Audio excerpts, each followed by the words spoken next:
폭풍우가 몰아치던 어느 밤, 그녀는 이불 속에 조용히 몸을 숨기고 있었습니다. 마님 잠드셨습니까? 그날 밤 찬설이 내린 과부는 눈을 감았습니다. 떠돌이 검객은 더 이상 참지 못했습니다. 잠든 척하는 그녀의 숨결. 그것은 분명 멈추지 말라는 신호였지요. 구독과 좋아요 혹시 눌러주셨는지요? 구독해 주시면 그쪽을 향해 이렇게 절을 올립니다. 여러분의 은혜 잊지 않겠습니다. 옛날 전라도 남원 그곳엔 홍서연이라는 여인이 살고 있었습니다. 하얀 살결, 붉은 입술, 맑은 눈망울. 그 모습은 마치 염색 위에 내린 첫눈처럼 곱디고 왔습니다. 하지만 고운 꽃엔 가시도 있다 했던가요? 그녀의 삶은 아버지의 병환으로 순식간에 기울었고, 그러다 서연은 지리산 자락, 깊은 산골에서 가장 넉넉하다는 염색 공방 집안에 시집을 가게 되었죠. 그런데 얼굴 한번 못 보고 혼인 남편은 병이 깊은 환자였습니다. 그러다 보니 서연은 시집본 첫날부터 남편의 병수발을 해야 했죠. 그렇게 시집 온 지 얼마 안 되어 연로하신 시부모님들이 떠나고 뒤를 이어 남편마저 승천하게 되었습니다. 그러다 보니 서연은 23의 젊은 과부가 되고 말았죠. 서연은 붉은 홍염이 담긴 천을 가만히 바라보고 있었습니다. 한숨이 절로 새어나왔죠. 혼인은 했지만 남편의 병환 탓에 단 하룻밤도 진정한 부부로 지내지 못했던 세월. 그녀의 눈엔 애잔한 그리움이 어려있는 것이었죠. 남편이 남긴 것은 지리산 깊은 골짜기의 염색 공방 하나뿐. 하지만 그 공방에서 나오는 붉은 홍염은 임금님께 진상될 만큼 귀한 빛깔을 자랑했죠. 이 붉은 홍염은 남원의 자랑이라오. 그 색이 살아 숨쉬는 듯 선명하고 임금께서도 칭찬하셨다지.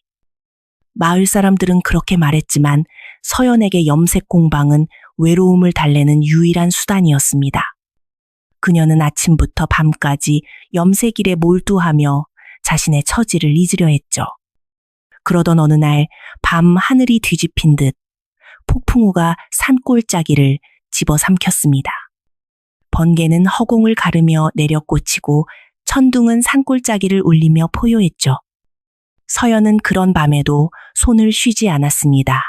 무명천 위에 붉은 홍염을 들이는 중이었죠. 그녀의 손끝은 침착했지만 그 눈빛은 외로이 가라앉아 있었습니다. 이런 날씨에 누가 돌아다닌단 말인가. 그렇게 중얼거리며 염료를 고르고 있던 그때 한 대문을 두드리는 소리가 들려왔습니다. 서연의 손이 멈췄습니다. 심장이 쿵하고 울리는 소리와 동시에 창밖의 비바람보다 더 거친 예감이 스쳐 지나갔습니다. 그녀는 침착했지만 그 눈빛은 외로움에 잠겨 있었습니다. 이런 날씨에 누가 돌아다닐까요? 염료를 고르던 그때 대문을 두드리는 소리가 들려왔습니다. 서연의 손이 멈췄습니다. 누구시오? 한참을 기다려도 대답은 없었습니다. 다시 쿵쿵 조심스러운 두드림. 비를 피할 곳을 찾고 있습니다. 하룻밤만 묵게 해주십시오. 서연은 잠시 망설였습니다.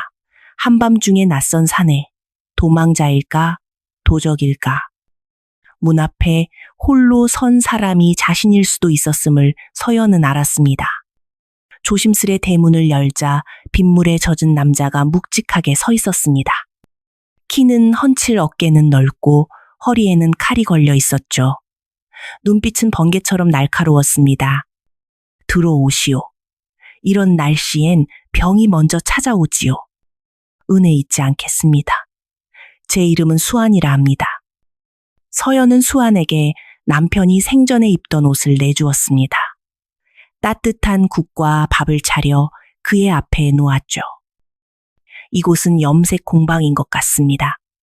주인장께서 직접 운영하시는 건가요? 네. 남편이 돌아가신 후 제가 이어받아 운영하고 있습니다. 혼자서 이 큰 공방을 운영하시기 힘들지 않으십니까? 힘이 들죠. 하지만 남편이 남긴 마지막 유산이니 어찌든 지켜내야 하지 않겠습니까? 그의 눈빛에는 동정심과 함께 무언가 더 깊은 감정이 서려 있었습니다. 턱수염을 깎고 말끔한 수완을 보니 서연은 살짝 마음이 설레었죠. 며칠만 더 머물게 해달라고 부탁했습니다. 당분간 길이 막혔으니 머무르셔도 됩니다. 염색일은 힘이 많이 드는데 혼자서는 큰 천을 다루기가 어렵습니다. 기꺼이 돕겠습니다. 무슨 일이든 마다하지 않겠습니다. 그는 천을 펼 때 꼬이지 않게 균형을 맞췄고 염료를 휘젓는 손길은 거침없이 매끄러웠습니다. 염색기를 해본 적이 있으신가요? 여행 중에 보며 익힌 것뿐입니다. 수완 이제 길이 트였는데 떠날 생각은 없어 제가 도움이 된다면 좀 더 머물러도 될까요? 사실 당분간 갈 곳이 없습니다. 그러하면 머무르게 일꾼으로 있겠다면 방과 식사는 제공하리다. 그날 이후 수아는 염색 공방에 일손이자 서연의 조용한 동료가 되었습니다. 서연이 눈을 가늘게 뜨고 물었죠. 혹시 적이 있으신가요?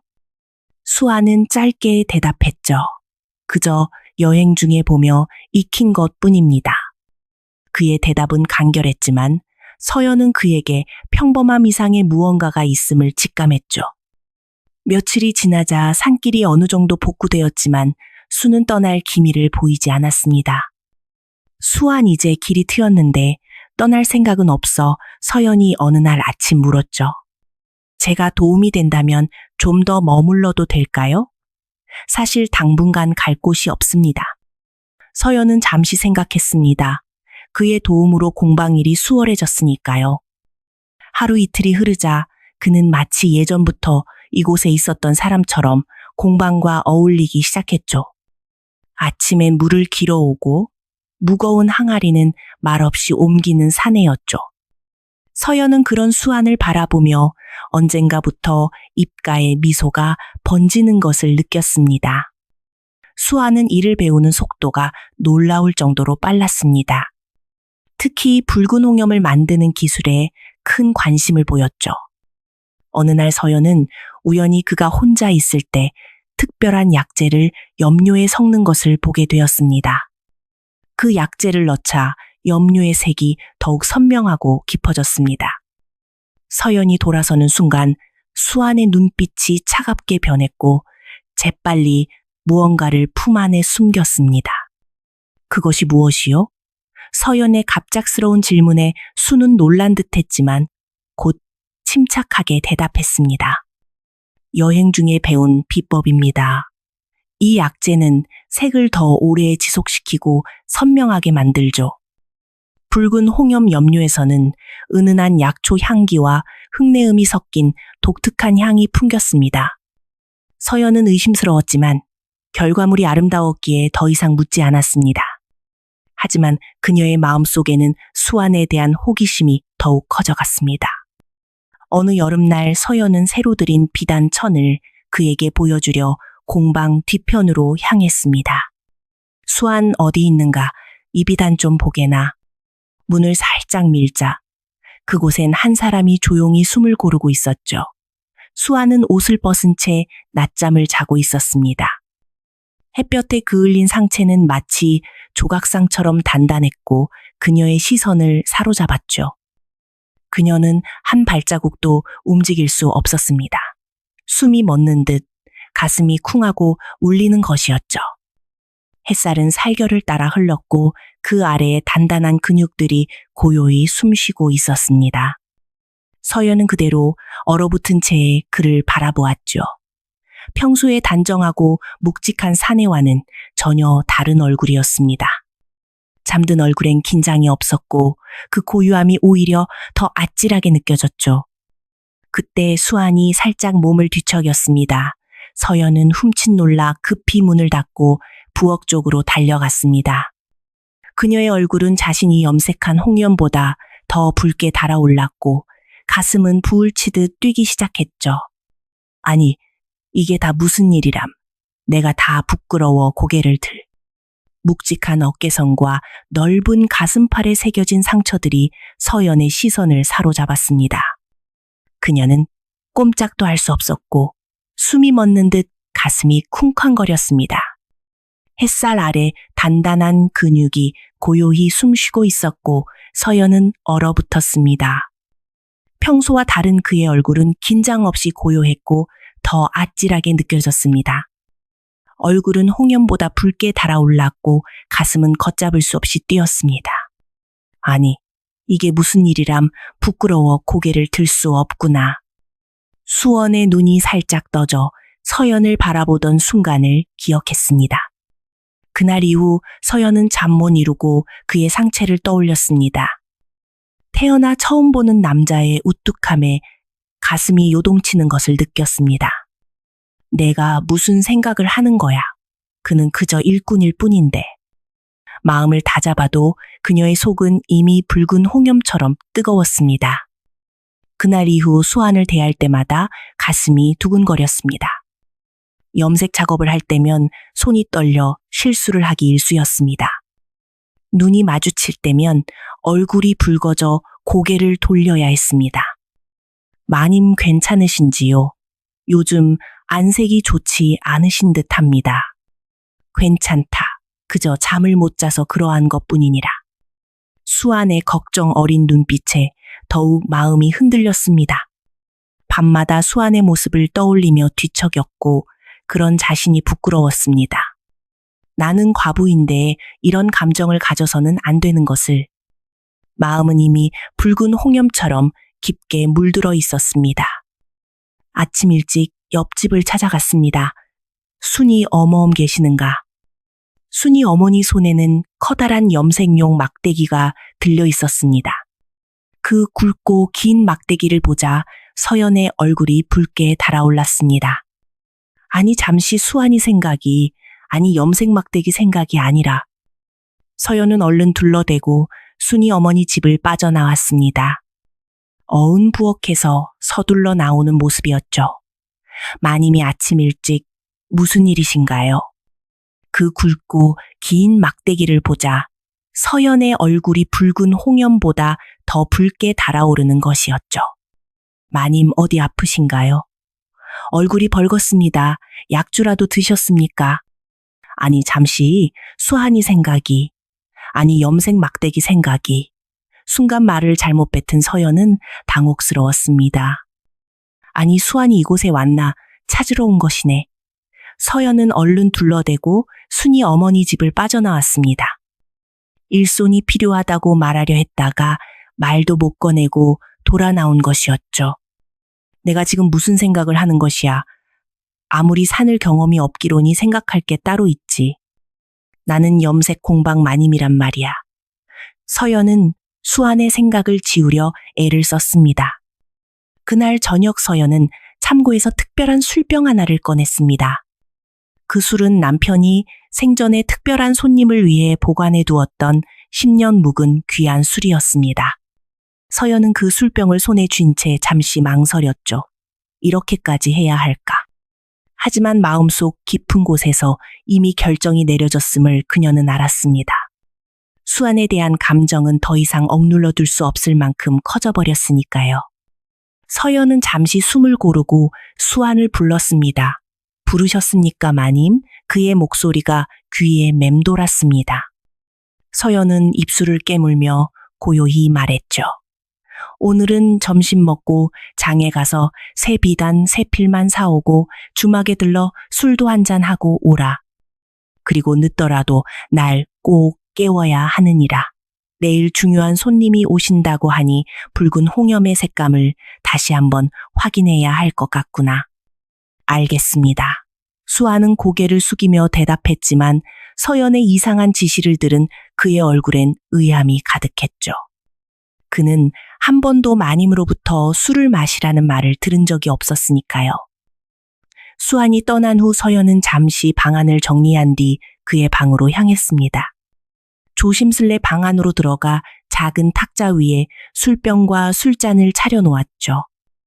그리고 자신의 방으로 돌아와 특별한 준비를 시작했습니다. 서연은 떨리는 손으로 가장 고운 비단 속옷을 꺼내 입었습니다. 머리를 고운 종이 머리로 빗고 향유를 살짝 발랐습니다. 거울 속에 비친 그녀는 오랜만에 보는 여인의 모습이었죠. 그녀는 비단 이불을 방 안에 고요히 펴놓고 달빛 아래 마당에 비단 속옷 하나를 슬쩍 떨어뜨려 두었습니다. 그가 정말 오겠지. 불안과 설렘으로 가슴이 뛰었지만 그녀의 마음은 이미 붉은 홍염처럼 뜨겁게 타오르고 있었습니다. 달빛 아래마당에 비단 속옷 하나가 놓여 있었어요. 그녀는 그가 오기를 간절히 바랐죠. 해가 저물고 달빛이 공방 마당을 은은하게 물들이는 아름다운 밤이었죠. 서연은 방에 누워 조용히 숨을 고르며 간절히 그를 기다리고 있었답니다. 정말 올까? 가슴은 두근거렸고 이불 속끝이 떨리는 것을 느꼈습니다. 잠시 후 마당 너머로 조심스러운 발소리가 그녀의 귓가에 들려왔습니다. 그리고 수안의 방에서 작게 터진 놀람의 소리. 술을 발견했구나. 서연의 입꼬리가 미세하게 올라갔고 그녀는 눈을 감은 채 기다렸습니다. 수아는 방 안에 차려진 술상을 보고 잠시 걸음을 멈추었습니다. 작은 탁자 위엔 은은한 광택의 술병과 술잔 2개가 놓여 있었죠. 누가 이런 걸? 그는 조심스럽게 술을 따라 한 잔 들이켰습니다. 은은한 향기와 함께 묘한 열기가 그의 몸속을 타고 돌았습니다. 한 잔, 2잔 얼마 지나지 않아 술병은 절반쯤 비어 있었죠. 수안의 뺨은 벌겋게 물들어 있었습니다. 그는 이마를 문지르며 방을 나섰죠. 달빛이 마당을 환하게 비추는 그 순간 하얀 비단 속옷이 눈에 들어왔습니다. 그는 그것을 조심스럽게 집어들었습니다. 향기, 감촉, 분위기. 방금 마신 술과 같은 향이었죠. 마님의 것인가. 문은 닫혀 있었지만 그 문 너머에서 무언가가 자신을 부르는 것 같았죠. 수아는 비단 속옷을 들고 서연의 방 앞에 섰습니다. 잠시 망설였지만 늦더라도 날 꼭 깨워야 한다는 이란 그녀의 제시가 떠올랐죠. 그는 조심스럽게 문을 열었습니다. 은은한 달빛 속 서연은 잠든 듯 누워 있었죠. 그 모습에 수안의 숨이 멎었죠. 그녀의 부드러운 곡선 살짝 벌어진 입술. 수아는 스스로를 다잡으려 했지만 발걸음은 이미 그녀 곁에 닿아 있었습니다. 마님, 깨어나십시오. 비단을 사왔습니다. 수아는 그녀의 어깨를 살짝 흔들었지만 그녀의 입술에 닿는 순간 서연의 눈이 살짝 떠졌다가 다시 감겼습니다. 그녀의 입술은 그의 입술에 부드럽게 반응했고 그는 조심스레 그녀의 뺨을 쓸었습니다. 따스한 손길이 목선을 따라 흘러내릴 때 서연은 조용히 숨을 내쉬었습니다. 그의 입술이 서서히 그녀의 목으로 내려앉아 그녀는 작은 신음을 흘렸습니다. 그의 손길은 점점 깊어졌고 비단 속옷 아래로 파고들었습니다. 서연의 눈빛엔 더 이상 망설임이 없었습니다. 두 사람의 그림자가 달빛 아래 하나로 포개졌습니다. 숨결과 감정은 점점 격렬해졌고 그들의 눈이 마주쳤습니다. 서연은 그의 목덜미를 감싸 안으며 작게 속삭였습니다. 이대로 계속해. 수안의 얼굴은 서연의 가슴 아래로 파묻기 시작했습니다. 서연은 그 순간 진짜 여인이 된 자신을 느꼈습니다. 그들의 열기는 마치 태워버릴 듯한 홍염처럼 타올랐습니다. 마침내 두 사람은 서로를 바라보며 작은 미소로 눈빛을 맞바꾸었습니다. 그 밤은 잊지 못할 밤이 되었고 둘만의 비밀처럼 오래도록 남았습니다. 새벽 수아는 낯선 이불 속에서 천천히 눈을 떴습니다. 밀려오는 기억에 그의 가슴이 복잡하게 요동쳤습니다. 옆을 보니 서연은 조용히 잠들어 있었습니다. 햇살보다 먼저 그녀의 어깨가 방안을 환히 비추는 듯 했습니다. 그는 옷을 입고 2번쯤 서연을 바라보다가 조용히 문을 열고 나갔습니다. 그가 떠난 후 서연도 눈을 떴습니다. 입술 끝엔 어젯밤의 감촉이 남아 있었지만 옆자리는 텅 비어 있었습니다. 그도 나처럼 느꼈을까? 그녀의 눈빛엔 설렘 대신 불안이 자리 잡기 시작했습니다. 그날 아침 서연과 수아는 마주 앉아 말없이 밥을 먹었습니다. 오늘 큰 비단을 염색해야 해. 도와주겠느냐? 예, 마님. 서연은 마당에 붉은 염색 한 조각을 떨어뜨려 두었습니다. 유난히 곱게 물들인 비단이었죠. 달빛 속에 살랑이는 그 천은 분명 또 하나의 신호였습니다. 서연은 방으로 돌아갔습니다. 불안과 기대 속에 기다리기 시작했습니다. 저녁 식사 후 수아는 술상을 보았습니다. 어젯밤이 떠올랐지만 결국 술병을 열었죠. 많이 마시겠지. 한 잔 또 한 잔. 술이 몸속을 태우자 수아의 눈빛에도 열기가 번졌습니다. 그는 마당으로 나섰습니다. 달빛 아래 붉은 염색이 바람에 살랑이고 있었습니다.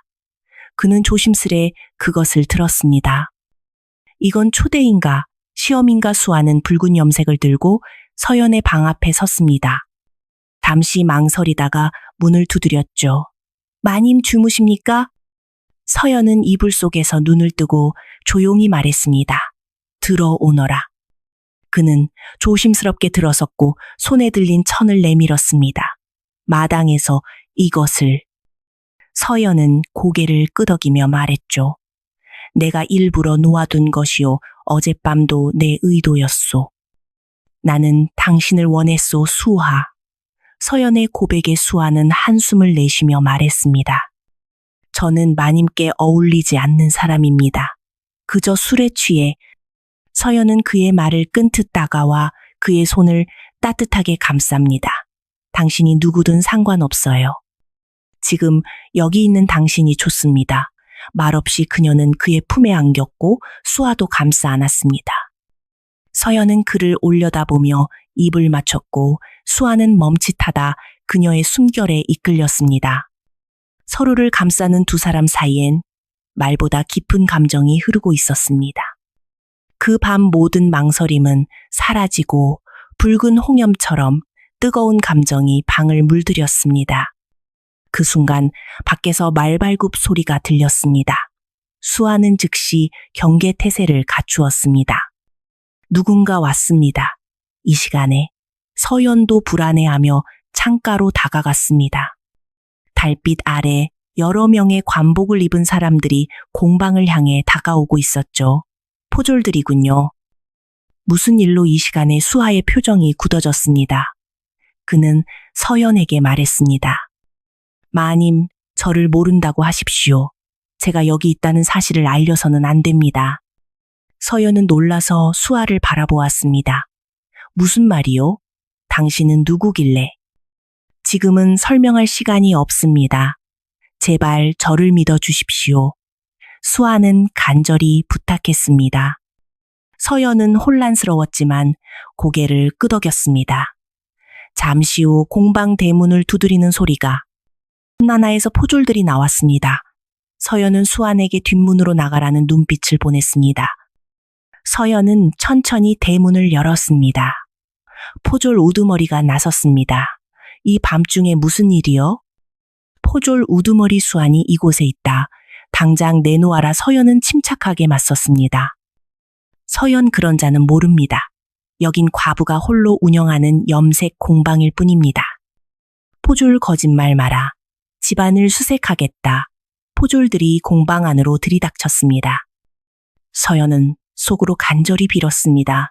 부디 무사히 나갔기를. 포졸들은 공방을 샅샅이 뒤졌지만 수아는 보이지 않았습니다. 한 포졸이 방 안에서 검한 자루를 들고 나왔습니다. 대인, 이걸 보십시오. 검손잡이엔 왕실의 문양이 새겨져 있었습니다. 포졸 우두머리가 소리쳤습니다. 포졸 우두머리, 어사의 검이다. 숨긴 자가 암행어사였단 말인가. 서연은 놀라 말을 더듬었습니다. 저는 그저 하룻밤 묽게 한 것뿐입니다. 포졸 거짓말 마라. 어사를 숨겼다면 반역죄다. 포졸이 그녀의 팔을 잡아 끌었습니다. 서연은 버거기며 수안을 찾았지만 그는 보이지 않았습니다. 그가 정말 어사였다면 그 모든 순간은 다 거짓이었단 말인가. 그렇다면 왜 나를, 공방을 마지막으로 돌아보며 서연의 마음엔 혼란만이 남았습니다. 서연은 관아의 차가운 마루 위에 무릎을 꿇고 앉아 있었습니다. 현령 대감은 그녀를 내려다보며 말했습니다. 홍서연 내가 어사를 숨겼다는 것이 사실인가? 서연전은 단지 떠돌이 검객을 받아들였을 뿐입니다. 그가 어사라는 사실을 몰랐습니다. 현령 거짓말 마라. 그 자의 검에는 왕실 문양이 새겨져 있었다. 서연은 말없이 고개를 숙였습니다. 수완을 지켜야 한다는 마음만은 흔들리지 않았습니다. 서연 정말 모릅니다. 저는 그저 염색 공방을 지키며 살아가는 과부일 뿐입니다. 현령이 손짓하자 포졸들이 서연을 형틀 앞에 세웠습니다. 이 여인에게 형을 가하라. 현령 마지막으로 묻겠다. 그 암행어사는 어디 있느냐? 서연 정말 모릅니다. 현령의 신호에 형장이 내려쳤고 고통 속에서도 서연은 입을 악물었습니다. 서연은 끝까지 수완에 대해 입을 열지 않았습니다. 그녀의 눈엔 굳건한 결의만이 남아 있었습니다. 그때 관 밖에서 소란이 일어났습니다. 문이 열리고 한 남자가 들어섰습니다. 그는 일꾼 수완이 아닌 어사의 복장을 하고 어사패를 들고 있었습니다. 멈추시오. 그의 목소리는 위엄이 넘쳤고 모든 사람이 그를 바라보았습니다. 가인 누구냐? 현령이 분노하며 소리쳤습니다. 본관은 조정에서 파견된 암행어사 김준석이다. 수완이 김준석은 어사패를 높이 들어 보였습니다. 그것을 본 현령의 얼굴이 창백해졌죠. 억울한 여인을 당장 풀어주시오. 그녀는 아무 죄가 없다. 포졸들은 황급히 서연을 풀어주었고 김준석은 서연에게 다가갔습니다. 괜찮으십니까, 마님? 서연이 낮게 말했습니다. 당신이 정말 어사였군요. 진실을 숨겨 죄송합니다.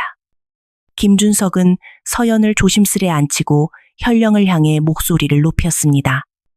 현령 최상열 그대는 백성에게 과도한 세금을 거두고 사적으로 유용한 죄로 체포한다. 현령은 당황했지만 김준석은 문서를 꺼내들며 말했습니다. 남은 상인들에게 부과한 불법 세금과 반역 세력과의 내통 증거를 모두 확보했다.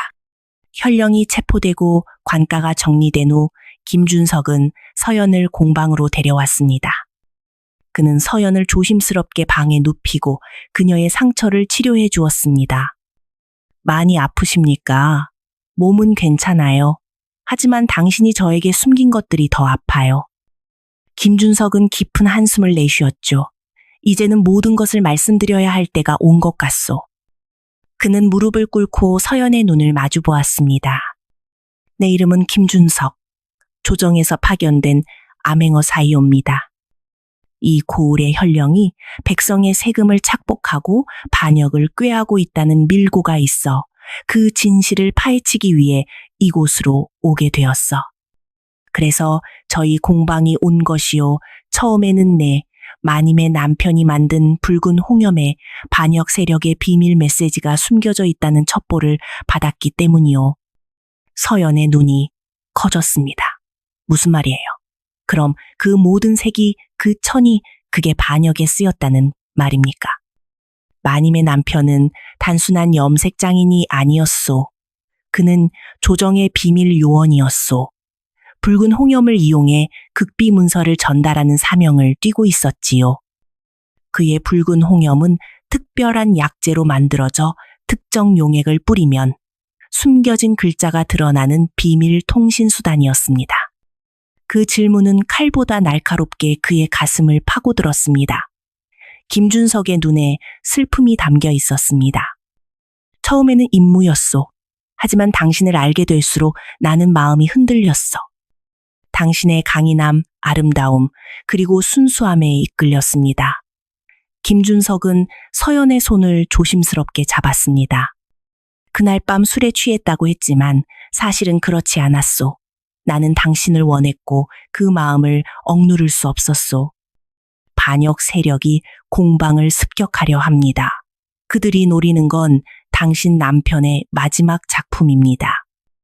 김준석은 검을 들고 마당으로 나섰고 검은 복장의 자객들과 마주쳤습니다.